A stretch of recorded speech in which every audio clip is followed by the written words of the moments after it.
Hello, I'm Angeline Ong, and welcome to IG's Trading the Markets. We're joined by Chris Fleming, who's going to talk to us about the second half. Chris is an investment director with Square Mile's portfolio management team. Now, Chris, thank you so much for joining us. We've seen this equity rally grinding higher, and now many market watchers are saying that the Fed may have achieved the holy grail of central banking, somehow managing to keep that Goldilocks economy going. What's your view? I find the market's got a little bit ahead of itself, if I'm honest, Angeline. It is true that the Fed are likely to be the first central bank to reach terminal rates and provide some clarity to the market. And this must be a good thing, even if that hiking process is simply just a pause and reflection. But overall, I remain suspicious that the US market is, ground higher, and I don't necessarily think that a holy grail has yet to be achieved. It's good news that the market's going ahead, but we've also got to look through and what's driven that. It's been incredibly narrowly led. 7 stocks, or the Magnificent Seven, as a lot of people are calling them, have really driven the vast majority of that growth within the S&P 500 for sure. And we've got to look through at some of the underlying economic data points, which are still there and haven't gone away yet. The yield curve remains inverted and has been for quite some time. In fact, most global market yield curves are inverted. I think Japan is the only one which really isn't. And it can take, up to a couple of years for that economic data to come through and recessionary conditions to become apparent in the market. However, I do think the US is probably the best has the best outlook out of the major global markets in Europe and the UK. I think as a scale, the US is probably leading the charge. And if recession does become apparent in the US, it'll probably be a shallower one than in the UK and indeed Europe.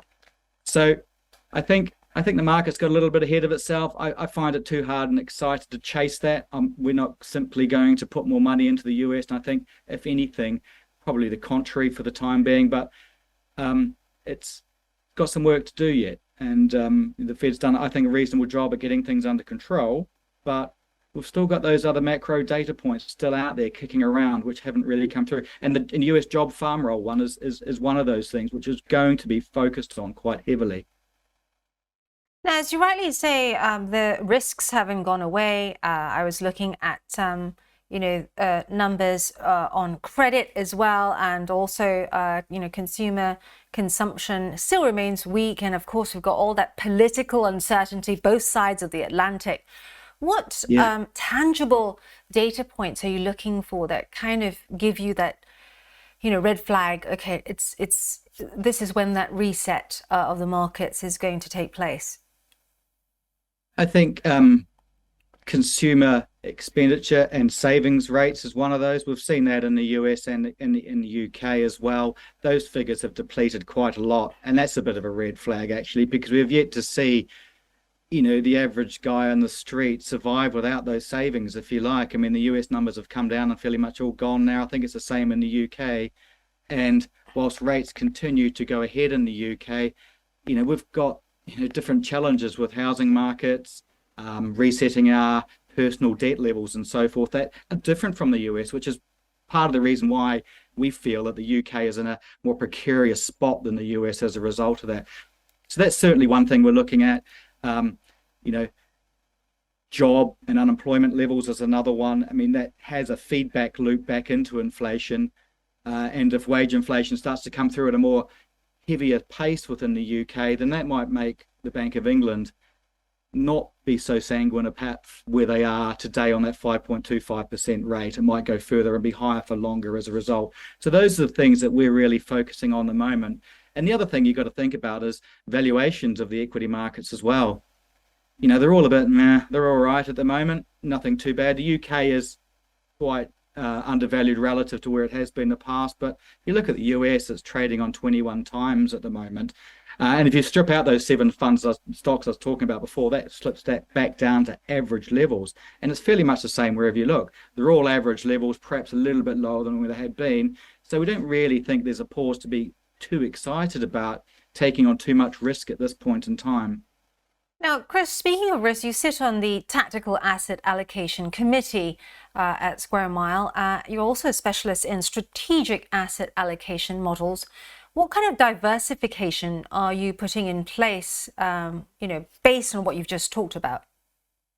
Yeah, it's an interesting point there. I mean, alternatives has been the clear place to be, especially 2022 when you're talking about yields on bonds traveling from near zero levels up to the fours and fives where they are now at the treasury levels.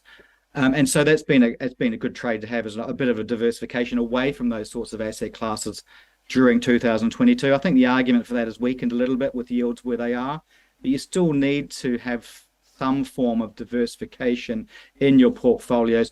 And given we're running model portfolios where the mainstream retail funds that we're buying, those alternatives are typically absolute returns type funds that we would put in there, which are uncorrelated to equity and bond markets. So that's really what you need to do. And that dampens down the journey of volatility and helps, alleviate some of the risks that still might be apparent in the markets. Let's turn our attention to earnings now. In the US, it's been mixed. Even the Magnificent Seven tech companies reporting their results too. Make Stock 600 second quarter earnings that are out so far expected to fall 5.8% from the second quarter of 2022. But if you take out the energy sector, earnings are expected to rise 9.2%. How does this all play in terms of earnings into your tactical strategy? Well, Europe is a smaller allocation in our models. So you take a balanced portfolio, it's about 5% of our allocation. So it's not an area we pay a lot of focus and attention on because to make a big difference for our underlying clients, we've got to move that somewhat to get it up to 7 or 8%. So we've got to take a big move there to be able to do it. And we try and take a balanced approach really on our regional allocations. Having said that, if you look through at those, the earnings and also the PE ratios, the European market is not desperately exciting either. I mean, I've had a good time this year in sterling terms. It's up 10% Europe. Our active managers have also done quite well in that space at the same point in time. But you look at a long-term PE, a forward-looking PE of Europe, it's about 14.5. We're at about 13.5 now. So a lot of the return that we've seen in the first half of this year has closed a lot of that valuation potential that was possibly there in the European market. But if you look at the macro data, consumer confidence is still quite low. PMI services, PMI indices are still quite low. Manufacturing is also quite low. So, they've got some headwinds there on a macro level at the same point in time. Yes, like you said, the PMIs out of Europe wasn't very exciting reading, I have to say. How about gold? What's your position on gold and the dollar given the surprise Fitch US downgrade? Yeah, well, I've been quite surprised by the lack of reaction actually in the markets from the Fitch downgrade. It's like everybody knew that was going to happen. Yields have come up a little bit in the US, but I'm not necessarily sure it was directly related to the downgrade from Fitch, where it went from AAA to AA plus. But in terms of gold, we play that through our alternative managers. They do have gold exposure. Gold was the place to be, during the latter part of COVID and through to 2022. But actually, it hasn't really done too much year to date. I find it a difficult asset class to get my head on truly what its appropriate valuation is. I mean, I don't think you can. It doesn't provide a cash flow like a dividend or a bond, so you can discount that back. It's more a case of what sort of market conditions are we likely to have. Recessionary conditions is where it does quite well. But yet it hasn't really done much this year. It's been trading quite flat. It's also supposed to do quite well in inflationary conditions as well. So, but again, you have to be ahead of that game. Perhaps that's why it has a stronger post-COVID rally, was the anticipation of inflation going on. And perhaps central banks should have looked at that as an indicator, actually, to say that inflation wave is coming. But we don't have a massive position in that. Through a couple of our managers, we've got a 2 or 3% position in a 5% holding. So it's a small part of our overall allocation. And again, the way that we run our assets through core retail funds is actually quite a hard asset class to gain pure exposure to. So hence why we let the managers make that decision and how they run their assets. On the dollar, obviously the place to be 2022, it strengthened quite significantly relative to sterling, which is how we base all currencies actually. It's up. The sterling is up 5%. I think now we are trading back at average levels post Brexit, about 127 or what that is. So, it's hard again to get desperately excited about that as a single attributable point, if you like, and where we're going to point our portfolios. We have a large US exposure, balanced portfolio, equities might be 15% or something like that. So, we're going to get exposure through the dollar via that. But of course, translating that back to sterling, we feel that actually it ebbs and flows in your favor sometimes and others it doesn't. And Chris, some investment managers say that inflation pressures are receding and the risks are shifting to growth in the second half. What's your view on this? I think that's been the case for a while. Everybody knew about the inflation and how that was going to trail off over a period of time. And it's always been, in the last 6 months in my mind, about the growth component and whether recession is going to come or not. We've seen that in the bond markets. Bond markets have been quite stable, relatively speaking, this year compared to where they were last year. So all of that narrative got played out last year in terms of inflation and concerns, and it's all been about the growth and individually, what does it mean for each of the core regions, US versus Europe versus UK and even Japan, if you like.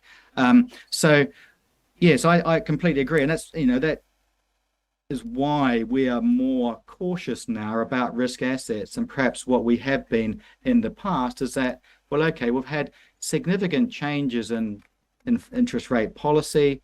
We've had a change in direction, an inflection point at the beginning of 2022. We don't feel that has necessarily fed through into the risk markets yet, and they've been a little bit overly optimistic in terms of where they've got to. So it's all about growth from this point onwards, and when and how big and how deep is the key questions that people need to be more mindful of. Inflation's going to roll over. US is down to 3%, I think, or 3 or 4% now. So that's rolled over there. UK is coming down. The Bank of England have said that more recently as well. Except they don't expect to get down to their target of 2% until 2025, but there's a deceleration or a disinflationary environment which is going to come through. Right, interesting stuff. We have to leave it there. Chris Fleming, Investment Director with Square Miles Portfolio Management Team, explaining why they're cautious about risky assets given there's so much uncertainty out there, and thinks that markets could be overly optimistic at this point in time. So that's your latest trading the markets. Do join us for our next segment next week at around this time, same place, with me, Angeline Ong at IGTV.